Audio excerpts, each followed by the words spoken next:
Well, Craig, third spring training for you here as the manager. I'm curious, what does a new year feel like for you personally? There's always a lot of excitement around a new year. I mean, that's number one. It's the start of the baseball season is like very symbolic. I've always thought to like kind of like summer coming in the Midwest and things like that. But I think for our team, um, we had a lot of fun at the end of the year, and then it ends in disappointment for every team but one. But that you want to build on all that fun, and it creates real motivation, I think, and real excitement around what we were able to accomplish. And you're close, right? And it's really motivating to just how we got to get a little bit better to take the next step. And then it's fun to we're at the start of a journey together with like a new group, and that part's always fun, that we get to kind of become our own team with our own personality, and figure out how to win baseball games. Getting the chance to talk to a few of the guys in the clubhouse already, a lot of them have said the term unfinished business, and you get the sense that you've got a really hungry group here. What did getting a taste of the postseason baseball do for this group? Yeah, look, it's hard to get where we got last year, and I think it's hard to get on teams like this, and I think it makes you really want to just like be in the present and kind of enjoy this and understand that everything you do every day leads to like what happens in the month of October, and it leads to like having a good season. So it does the work for itself almost, if that makes sense. And it is motivating, and does feel like you got the taste of something so sweet, and then you want more of it. You want that month of October to continue. You want those feelings from games at Wrigley Field in October to be, you want more of it, and you want that for the fans, because it's such a great experience. You talk about a really abrupt exit there in the NLDS. What were some of your conversations like with the players after that, and how did you see them turn that disappointment into motivation in the offseason? Yeah, I mean, I think it's just that there's a lot of fun that goes along with it too. It ends in disappointment, but the joy from it is also very real, and you want to feel that. And the work that you do is for those moments, and those are special moments, and that's why it feels like when you work hard, when you concentrate on details, when the coach is hammering you about little things, and getting little things right, like it's because of those times, and so you just want it again. It's simple as that. You look at going into this season, right? You guys have added Alex Bregman. I'm curious, first off, where were you when you found out the official news? Because everyone in Chicago, right, they found out during the Bears and Packers game, and everyone was really excited.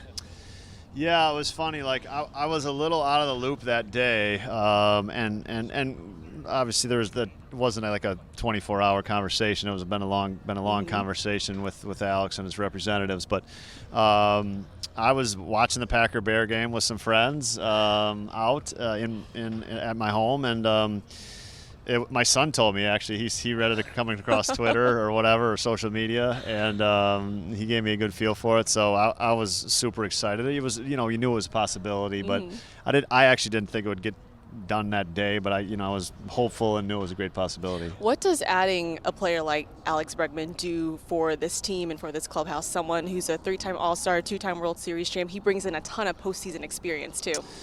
Yeah, I mean, I think what's fun is that we have a group that like is very, I don't know how to explain it, but they're like very baseball-y, so like the little things are very important to them, and I think that's like Alex's sweet spot. I mean, he's very much, and we've heard this even from some of the players that have played with him in the past, he's a difference maker in terms of how he helps players. And playing at sometimes can become like a very like individual solo thing. It's like take care of my job, and do your job. But Alex has a really great way of being able to play really well and do his job, and then help others become better baseball players, and give others confidence, and help players kind of take the next level, get to the next level.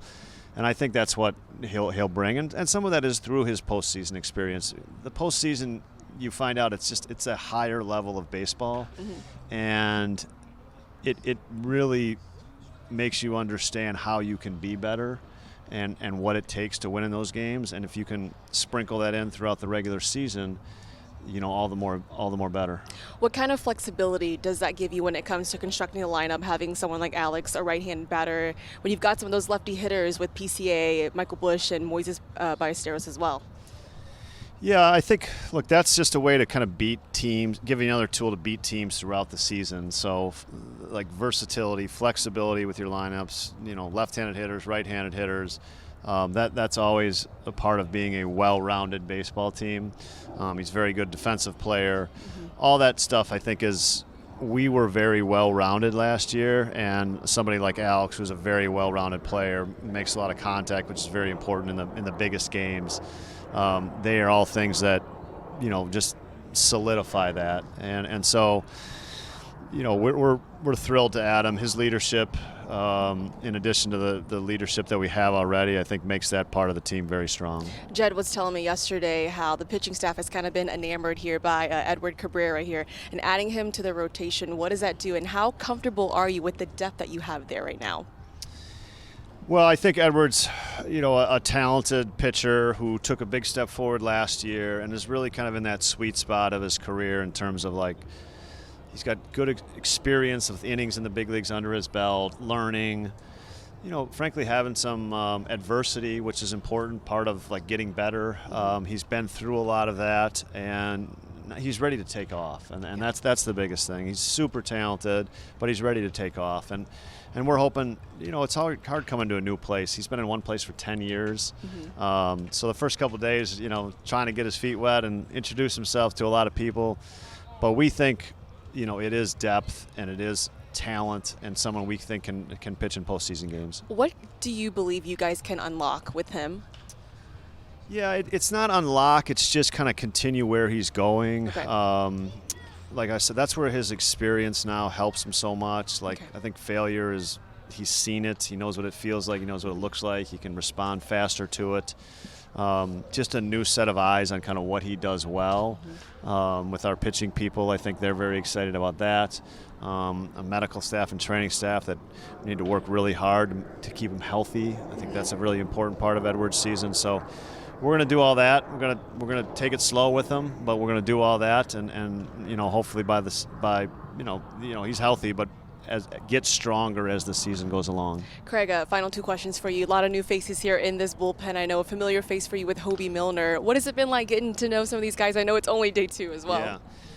Yeah, I think that's the nature of kind of bullpens, is that you're going to have some turnover on that area of your team. But we think we've added both quality and some veteran, you can count on these guys really, and we don't really have too much to work on with a bunch of these guys. It's really keep them healthy, get them ready, get their best stuff clicking by the end of March, and then they take care of each other. The bullpen is an area of the game where they really rely on each other. So if anything, building a unit with that group is really important. What last year's group did so well is you get your outs. When you go in the game, you get your outs, and it makes the next guy's job much easier. Overall, what are you looking forward to the most, and what do you like most about the roster that you got right now? Yeah, I think kind of going back to the first part is that it's where we finished last year and kind of what it does for coming into this year. There's a real sense of excitement, and like I said, it's difficult to get yourself in a place in a career where you're on a team like this, and we've got a bunch of opportunity in front of us. It's really easy to stay present and come to work and get better every single day when you're on a team like this, and that's what we're looking forward to. How do you personally stay present throughout the long season and even at the beginning of a season like this? Yeah, I think baseball throws so many results at you. It's a game with there's 162 games. Think about it like football. It's like 17 or 18 games, right. And it's just so that's so different. So you learn not to kind of ride the roller coaster. Even keel. Yeah, and you have to be a little more even keel. Otherwise, you would just kind of ruin yourself, and you'd wear yourself out. But it doesn't mean the losses don't hurt. They just got to sting for a little less time, and then you got to move on. Thanks, Craig, for the time. Good luck. Thank you.